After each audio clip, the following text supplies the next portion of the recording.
Lo peor que podría hacerse para manchar la memoria de alguien como Charlie Kirk es ir exactamente en contra del debate que él promovía. La evidencia, la cantidad de evidencia es preponderante de quién mató a Charlie Kirk. Llevamos muchos años en México deteniendo a mandos operativos del crimen organizado y a uno que otro funcionario público. Lo que estamos viendo hasta ahora son las puntas de las hebras de una madeja muy compleja. Lo que es evidente es de que las instituciones actuales del Estado son incapaces de juzgarse a sí mismas. El Estado mexicano no busca porque si busca se encontraría a sí mismo. Bienvenidos a Armando la Agenda con Amada. Yo soy Amada Castañón y con Armando Guzmán, corresponsal de Fuerza Informativa Azteca, revisamos cada semana la agenda que se marca desde la capital estadounidense.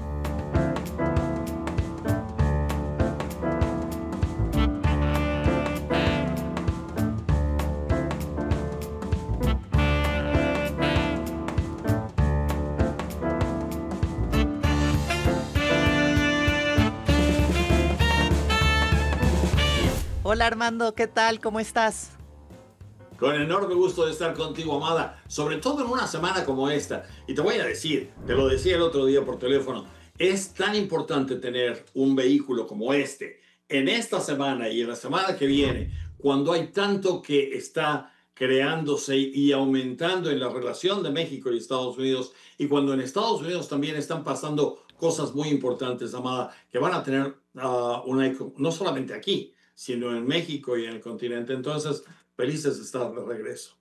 Muy bien, así es que presentemos que hoy tendremos los temas siguientes: las secuelas tras el asesinato de Charlie Kirk, los ecos de su mensaje y la radicalización política en Estados Unidos. Esta semana también Estados Unidos quitó la certificación a Colombia en la lucha contra el narcotráfico, mientras las Fuerzas Armadas de Estados Unidos llevaron a cabo otros 2 ataques contra supuestas narcolanchas que habrían zarpado de Venezuela. Y además hay otra cosa que es muy importante. Esta semana pasada estuvimos celebrando las fiestas patrias en México y tenemos que meternos en lo que ocurre en nuestro país. ¿Qué está pasando? Vamos a tener aquí a Jacobo Dayan, que es un internacionalista, es alguien a quien debemos estar muy orgullosos los mexicanos de tener entre nosotros. Es abogado, especialista en Derecho Internacional, también en justicia transaccional y además en derechos humanos, pero no solamente eso. Él es el director general del Centro Universitario de Tlatelolco y va a estar aquí con nosotros porque, Amada, tenemos una gran cantidad de cosas que platicar con Jacobo de todo lo que ha pasado y de cómo estamos viendo las cosas desde Washington y cómo las estamos viendo en México, Amada. Muy bien, pues vayamos empezando en este podcast. Because it seems that he became radicalized on the internet and it's radicalized on the left. He's a left. I have a lot of problems with the left. If you were inciting violence, inciting others to political violence, that is a serious problem and it's something we must address. Así es, Armando. El asesinato de Charlie Kirk la semana pasada puso de nuevo sobre la mesa esta polarización en la que se encuentra la sociedad estadounidense. Su discurso conservador hizo eco también en México. Durante estos días en redes sociales se han desplegado sus ideas y su historia personal. Pero es importante, Armando, que nos ayudes a entender lo que preocupa a la clase política estadounidense ante esta polarización que ha derivado en violencia política. Te voy a decir, eso es lo más importante de todo esto, que hay una violencia que está naciendo, que está perpetrándose, que está también incluso aumentando todos los días. Y una de las cuestiones es que lo peor que podría hacerse para manchar la memoria de alguien como Charlie Kirk es ir exactamente en contra del debate que él promovía. Hay mucha gente en México que está muy enojada porque hemos dicho en el pasado que él tenía mensajes negativos. Hay mucha gente que piensa que había un mensaje de odio por parte de él. Hay mucha gente que se opone a verlo como alguien que era amigo de México, porque en realidad todas las veces que él habló y todas las veces que él dijo cosas no fueron realmente favorables a nuestro país. Pero una de las cosas que él hacía era abrir el debate, dejar que las ideas permearan y dejar que las ideas fueran de un lado al otro. Y por eso tenía una lema que tenía en todas las tiendas de campaña en las que él aparecía, que decía: prueben que estoy equivocado, prove me wrong. Y ese tipo de cosas, si nos dejamos ir por la pura violencia, por el puro sentido de que ahora vamos a aplastar a quienes no estén en acuerdo con nosotros, en realidad va a manchar su memoria. El presidente Trump está en Inglaterra esta semana y vendrá hasta el final, porque hay un hay una ceremonia luctuosa el próximo domingo que será muy importante porque establecerá muchas de los parámetros en donde estamos y qué es lo que va a pasar con este movimiento importante de discusión y de debate que tiene Turning Point, que es la organización que Charlie Kirk fundó. Ahora, lo importante de todo esto es cómo va esto a afectar a la clase política y por qué discursos como el del vicepresidente J.D. Vance en cuanto a que vamos a aplastar a quienes estén en desacuerdo con nosotros. Discursos como los del mismo presidente Trump de cancelar a todas las organizaciones izquierdistas que estén en contra de nosotros. El presidente dice son comunistas, en realidad no lo son, pero en realidad sí son oposición. Y cuando hay una oposición, tú tratas con esa oposición tratando de que haya un debate, de que las ideas son las que permeen y las que en una democracia se establezcan.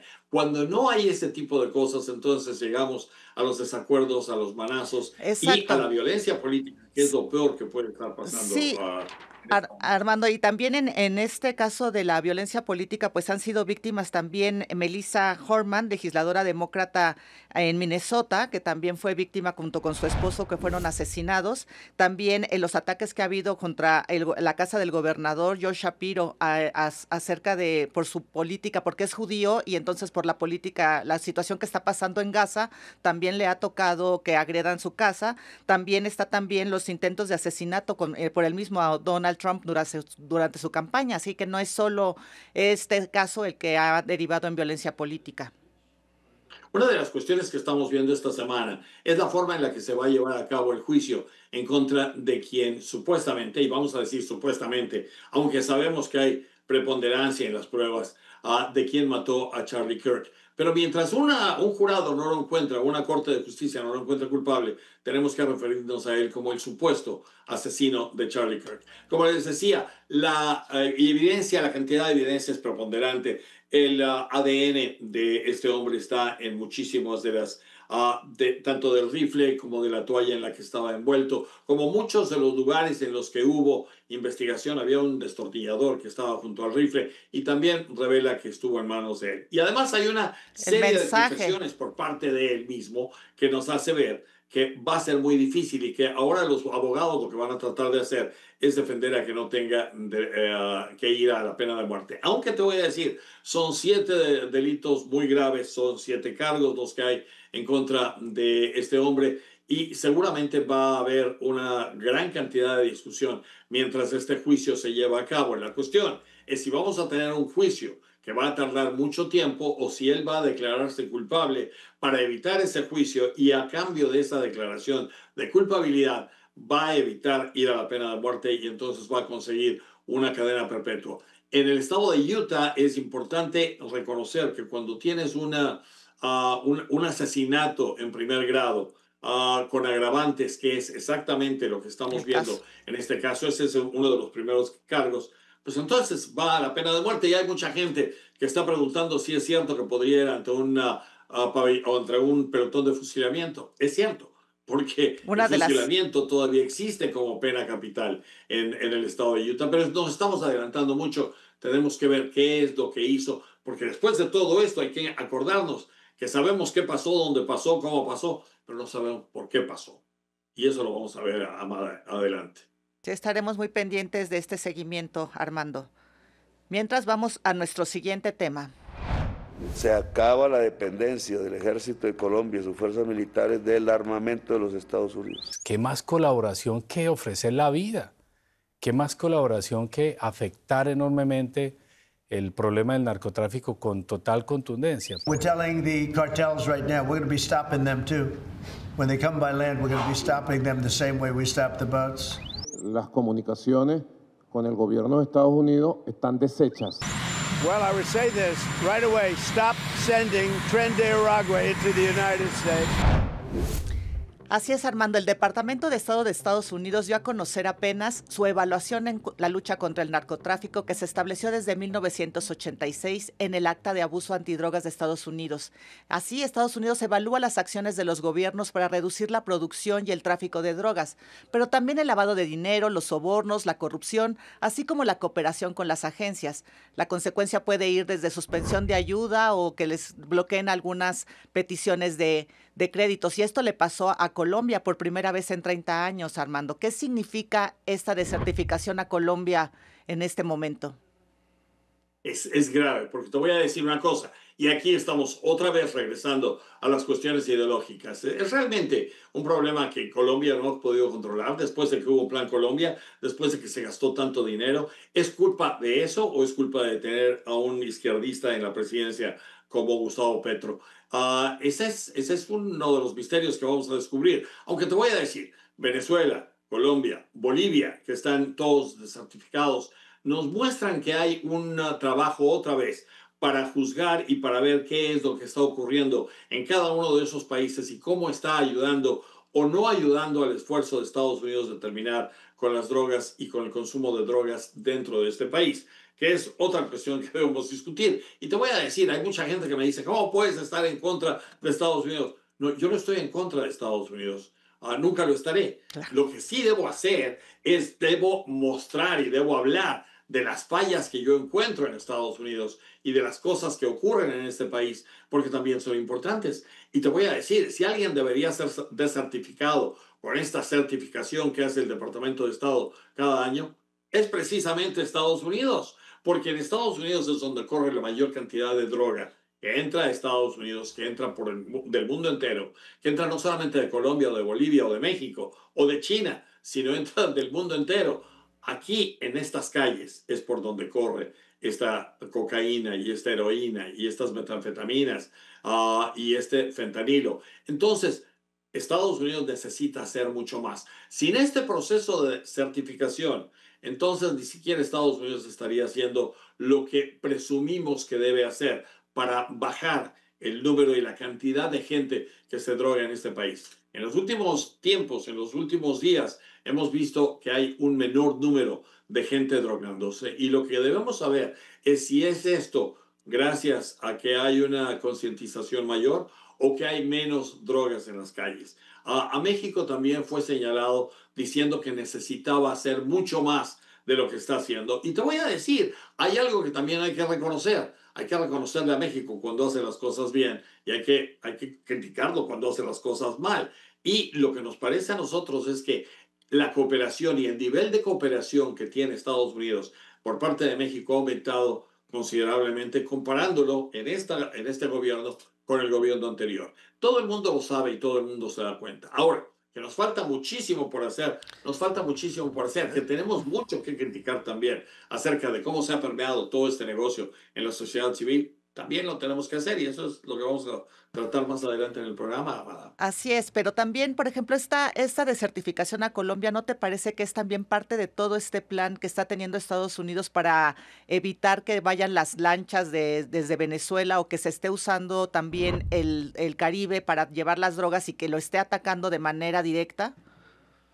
Te voy a decir, eso es muy importante y qué bueno que lo señalas, porque lo que yo sé que la gente se acuerda, porque lo platicamos aquí, y tú también recuerdas el hecho de que estuvimos hablando que los militares venezolanos tenían un negocito de lado, y este negocito que hacían no a la vista de todo el mundo, sino a escondidas de todo el mundo, era sacar drogas que venían hacia Estados Unidos y que iban a Europa y que venían de Sudamérica, que se detenían en Venezuela y que todavía se siguen deteniendo en algunos puntos en Centroamérica, en donde se han convertido en almacenes de droga.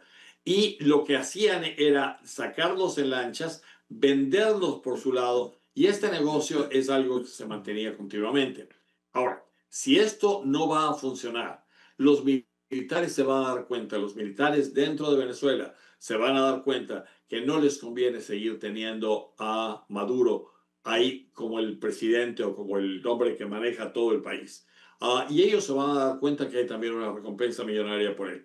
Te lo estoy contando porque esta es la forma en la que Estados Unidos está diseñando esta estrategia. Entonces, el presidente dice que no han sido solamente 2 lanchas, él dice que son 3. Exacto. Nos dijo antes de irse a Inglaterra que eran 3 lanchas y no solamente 2, pero no nos quiso dar más detalles. Mucha gente en Estados Unidos quiere saber si en realidad tenemos pruebas de que esto se trata de narcotraficantes. Siempre va a haber gente que cuestione este tipo de cosas y qué bueno que las cuestionen, Amada, pero la verdad es que si estos fueran pescadores, a pesar de lo que dice Venezuela, Venezuela dice que los primeros son pescadores De y que atún, ¿no? hay un pueblo ahí en Venezuela que está extrañando a estos 11 que murieron. Pero hasta ahí es donde estamos. Ahora, la Pero cuestión es, Armando, todo esto es una estrategia, va una pegada con la otra, es la destrucción de estas lanchas, es para evitar que los militares venezolanos saquen mercancía y saquen oro, saquen piedras preciosas, saquen droga y la vendan por su lado. Este tipo de cosas para ese negocio se les acabó y eso es lo que quiere Estados Unidos que sepa. sí, Armando, y también Estados Unidos no ha dicho constantemente de que no está de acuerdo con el régimen que gobierna Venezuela y que ha señalado a Maduro como el narcotraficante más buscado y a la recompensa que está sobre su cabeza. Pero ¿qué diferencia podemos hacer notar a la audiencia sobre estos ataques a las narcolanchas, más el de las hace 3 semanas cuando creíamos que ya iban cerca de Maduro, que ya iba a caer? ¿Cuál es el sentir ahora para los grupos opositores a Maduro? Yo creo que lo que hemos visto es es una cautela muy grande por parte de María Corina Machado, por parte del presidente Edmundo que el González. pueblo de Venezuela eligió en la última elección. Por parte de ellos, en cuanto a hacer declaraciones, en cuanto a ponerse a brincar de gusto de que Maduro ya no va a estar. Mientras esto siga, mientras los militares en Venezuela no tomen cartas en el asunto y se den cuenta que no van a ir a ningún lado con todo esto, que el sufrimiento del pueblo venezolano va a seguir, que el negocio que ellos tenían ya no va a existir, se van a dar cuenta que es mejor quitarse de encima a Maduro. Y si ellos lo pueden hacer, creo yo que más la idea de los Estados Unidos en este momento, más que lanzar una invasión, a pesar de lo que escuchas en la televisión colombiana y en la televisión sudamericana, en la que todo el mundo ya está esperando que las fuerzas ataquen mañana, yo no siento que ese tipo de situación o ese tipo de criterio prevalezca todavía en Washington. Puede cambiar, porque el presidente Donald Trump puede dar la orden en el momento que él se le ocurra. Y el secretario de Defensa está suficientemente preparado como para lanzar un ataque, no un ataque, sino para intervenir con militares dentro de Venezuela para quitar a Maduro de donde está. Ahora, él está dentro de un búnker. Parece que están muy tranquilos porque está dentro de un búnker. El haber transportado a los aviones F-35 y Cerca. F-15 a Puerto Rico, esto hace que nos demos cuenta que incluso dentro de ese mismo búnker, Maduro no está a salvo y él lo debe entender. Así es, Armando. Sin duda, sin lugar a dudas, vamos a tener que estar muy pendientes de este tema casi a diario, como hablamos casi a diario tú y yo. Es cierto, porque esto puede cambiar en cualquier momento y eso me hace estar muy pendiente los fines de semana y sobre todo de noche, como a ti también, Amara. Así es. Agentes de la Secretaría Nacional Antidrogas aquí de Paraguay, conjuntamente con el Ministerio Público y la Secretaría Nacional de Inteligencia, realizaron un operativo muy sigiloso para capturar al ciudadano mexicano Hernán Bermúdez, conocido con el alias de Comandante H. Fue muy duro aceptarlo, pero hubiera sido mucho más y absolutamente imperdonable callarlo. Fuimos nosotros mismos quienes dimos el golpe de timón. Hay empresas que fueron creadas por los sobrinos del clan Bermúdez en Paraguay. Jacobo Dayan es especialista en Derecho Penal Internacional, Justicia Transicional, Derechos Humanos y es además director general del Centro Universitario de Tlatelolco y me da mucho gusto recibirlo. Jacobo, muchas gracias por aceptar la invitación. Qué bueno que estás aquí, porque hay muchas cosas de las que queremos platicar contigo acerca de esto que estamos viendo todos los días en la asociación criminal que existe entre mucha gente que está en el sector público y el narcotráfico y el sector de criminal organizado. Tú has señalado esto continuamente. Dime qué es lo que más te preocupa y por qué lo señalas como lo haces. Sí, bueno, primero que nada, muchas gracias por la invitación, Armando, y sobre todo hablar este tema tan central en la vida política mexicana y de la vida social mexicana. Durante ya muchos años hemos estado escuchando la presencia de grupos del crimen organizado como si fuesen grupos que actúan por su cuenta en contra del Estado para controlar mercados ilícitos y a partir de eso generar violencia para poder controlarlos. Cada vez queda más claro, aunque ya hay investigaciones desde hace muchos años, que estas grandes redes criminales no operan solas, operan como una red macrocriminal, y le explico. Una red macrocriminalidad, a diferencia de una red criminal a secas, es aquella en la que participan grupos no estatales, en este caso los cárteles de la droga, por ejemplo, o grupos violentos, grupos de huachicol o que se dedican al tráfico de personas o de combustibles, pero que actúan estas redes criminales en conjunto con redes de agentes del Estado o instituciones del Estado y redes empresariales para poder cerrar el círculo en el manejo de dinero, lavado de dinero y la distribución de los recursos. Sí, perdón. Entonces estamos ante redes más complejas, son redes interconectadas entre el mundo empresarial, el mundo criminal y el Estado. Qué bueno que lo señalas, porque te voy a decir, toda esta idea de hacer este programa y de invitarte salió porque yo camino por los pasillos del Capitolio y por muchos lugares en Washington y continuamente me enfrento a gente que me dice, ¿cómo están ustedes en México? ¿Cómo es que no tienen una estrategia de seguridad? ¿Qué es lo que está pasando? ¿Por qué la inseguridad de México? Ustedes no se dan cuenta que está en algunos puntos en el Estado y por eso se habla de que el Estado es cómplice del crimen organizado y ustedes lo están sufriendo. Fue ahí que pensamos que esto era necesario hablarlo y exhibirlo y decirlo, porque esto no solamente se ve en México, se ve en todas partes, Jacobo. Entonces es necesario que la gente lo conozca. Sí, sin duda, porque la única manera, porque llevamos muchos años en México deteniendo a mandos operativos del crimen organizado y a uno que otro funcionario público. Mientras no se entienda que esto opera como una gran red, y como muy bien lo dices, en los Estados Unidos empezó esta presión seguramente por el cambio de visión de la actual administración, pero yo diría que viene desde la administración anterior. A mí me parece que el punto de quiebre viene con el caso Cienfuegos, cuando hay una ruptura del gobierno de López Obrador con la colaboración con las agencias norteamericanas, y a partir de ahí, de ese rompimiento, se empieza a dar un cambio de relación entre los Estados Unidos y México, y lo podemos ver muy claramente porque el operativo del Mayo Zambada todavía fue hecho durante la administración Biden. Es decir, evidentemente hoy en la administración Trump estamos ante una presión mucho mayor al gobierno mexicano para desmantelar estas redes, porque en teoría los socios con los que Estados Unidos pretende combatir al crimen organizado y al narcotráfico en México son las agencias de seguridad que están vinculadas también con el crimen organizado. Entonces de ahí el gran interés de los Estados Unidos, supongo, de presionar a México para desmantelar estas redes, que no deben de detener a unos cuantos, hay que desmantelar la estructura completa. Sí, y en hay algo que me parecía muy importante. Sí, perdón, adelante. Armando. Adelante, sí, Jacobo, preguntarte de si en esta red que se está destejiendo y que empezamos a ver los primeros puntos que se desmantelan ahí con mandos medios y altos de la Marina, ahí esta red empieza a destejerse desde Estados Unidos, ¿tú crees? Desde estas órdenes o de esta investigación que hicieron para encontrar drogas principalmente. Sí, mira, las redes de macrocriminalidad hay varias, vamos, no es de que haya una sola red, podemos verlas de manera regional y temporal con acuerdos cambiantes. Lo que estamos viendo hasta ahora son las puntas de las hebras de una madeja muy compleja.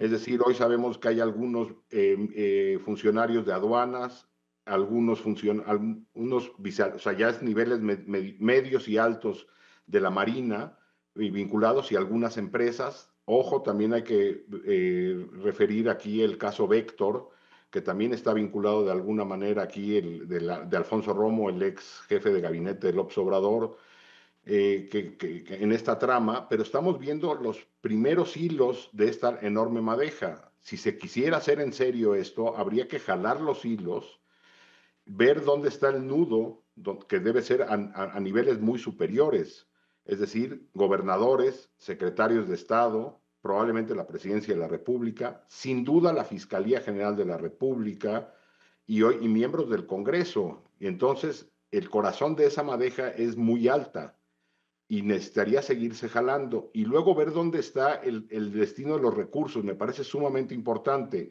Ahora que al Mayo Zambada se le puso una multa de 15,000 millones de dólares, si no mal recuerdo la cifra, sí. El gobierno mexicano reclamaba parte de ese dinero. Bueno, esto es infinitamente superior. Estamos hablando de cientos de miles de millones de pesos.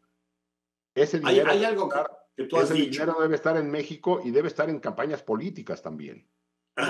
Ahí va yo, porque tú decías, y esto me llamó mucho la atención, muchas veces hablamos de una manzana podrida que pudre a las demás. En este caso tú dices, no es una manzana y es la otra, es el cesto completo en donde están las manzanas, lo que tiene que depurarse. Sí, correcto. Lo que tenemos es instituciones que fueron incapaces de tener los controles suficientes, o más bien instituciones que operaron para dar protección y opacidad.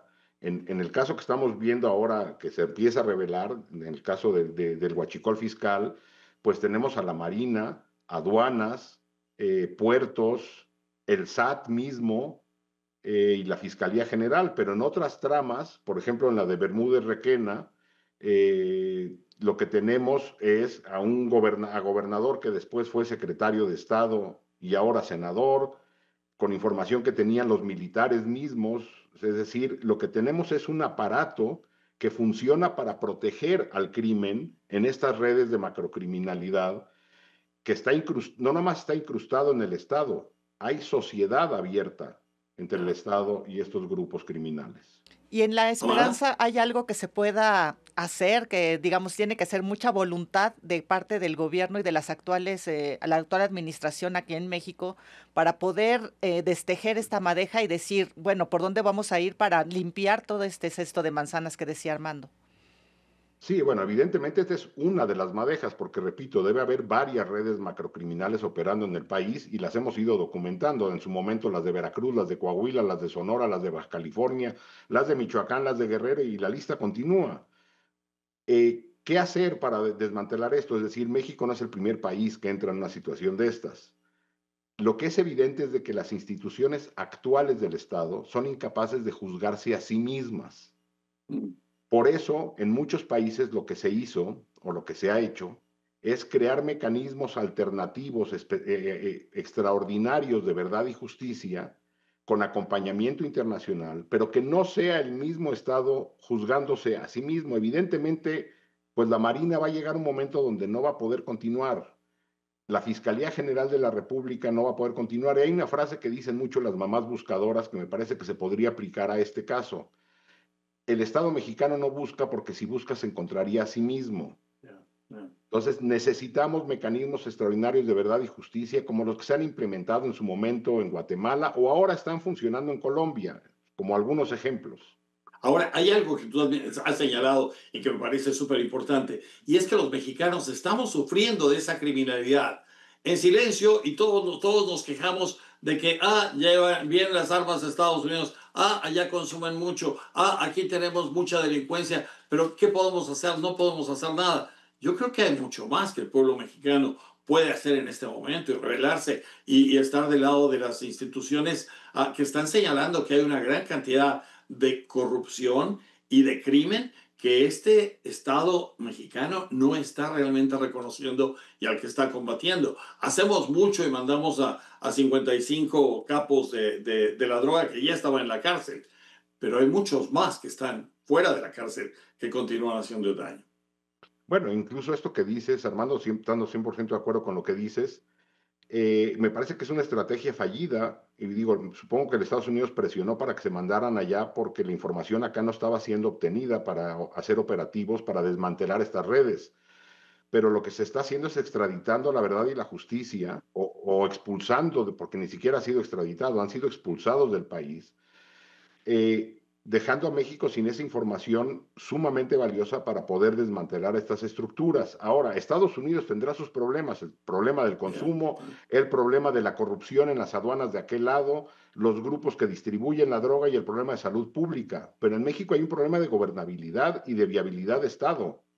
Es decir, esto es un problema compartido y a lo que nos toca a nosotros, y había que exigirle como sociedad al Estado, es no vivir en un estado, con un Estado capturado, parte de una red macrocriminal que está generando gobernanza criminal en muchos territorios del país, aunque el gobierno lo niegue. Evidentemente su discurso va a ser no habrá impunidad, caiga quien caiga, y por ahí caerán y seguramente serán procesados algunas personas, y con eso tratarán de darle vuelta a la página.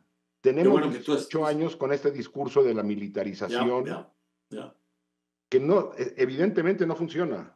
Tienes toda la razón. Y qué bueno que esté la sociedad civil respondiendo, porque si no va a haber una oposición política, y si no la vamos a tener en realidad, y si esa oposición política la vemos que surge de un lado o del otro a veces, y vemos a Lili Telles, que es la única que se levanta y grita, etc. Si no va a haber eso, entonces la sociedad civil, los ciudadanos vamos a tener que hacerlo. ¿Cierto? Y ahí son los ciudadanos y las instituciones sociales. Me parece que hay un papel importante de los medios de comunicación, un papel importante de la academia, de las iglesias, de las empresas. Si no va a venir desde la institucionalidad del Estado, tendrá que venir de las instituciones de la sociedad civil, sin duda. Así es. Qué bueno que estés trabajando. Así es, Jacobo. Sí, nos dejas mucha tarea y tenemos mucha tarea que resolver los mexicanos en esta materia para tratar de llegar y exigir que haya que vayan las personas que tengan que ir ante la justicia y que se haga justicia en estos temas y que pues tratar de terminarle la corrupción desde donde toque a cada quien. Muchas gracias. Un gusto tenerte aquí. Lo único que diría al final es no nos vayamos con la finta de los resultados que presente la Fiscalía. La Fiscalía General de la República entregará los resultados que políticamente sea viable para ellos.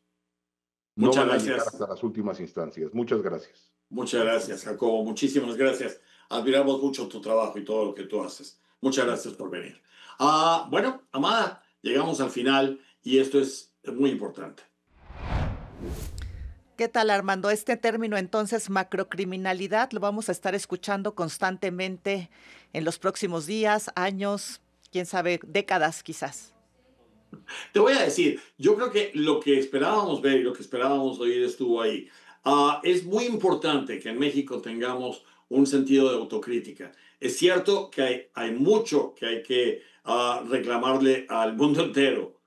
Es cierto que la relación con Estados Unidos pasa por muchos altibajos y que no solamente es la relación más importante que debe haber, pero lo que sí debe ser muy importante es la forma en la que nosotros mismos nos vemos en México. Y eso es lo que se está reflejando, incluso, Amada, en la forma en la que nos están hablando nuestros amigos. Y si tú me permites, me voy a poner los lentes porque me los pongo para ver precisamente.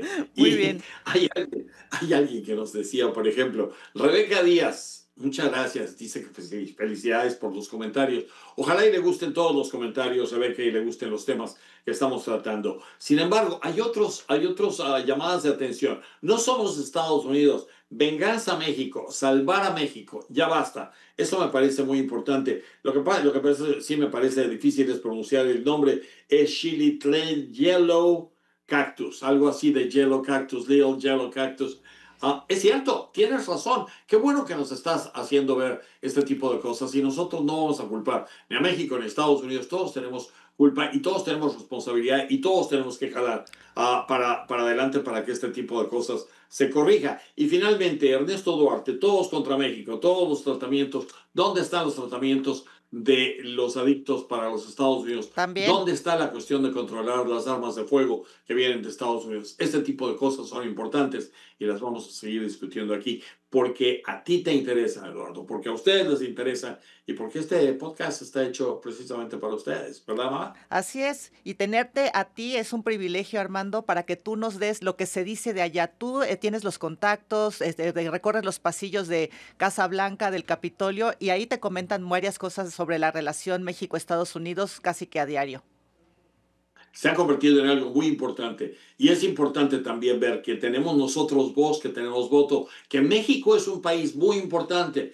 Eso es lo que quiero que ustedes entiendan. México es un país muy importante, muchas veces lo vemos en México y tratamos no de reconocer esa situación, pero lo estamos viendo en cada uno de los programas y lo vamos a seguir promoviendo porque esa es la realidad, ¿verdad, Amada? Así es. Así que muchas gracias a todos por acompañarnos en Armando la Agenda con Amada, una producción de FIA Podcast. Ayúdanos suscribiéndote, comentando y compartiendo. Hasta la próxima.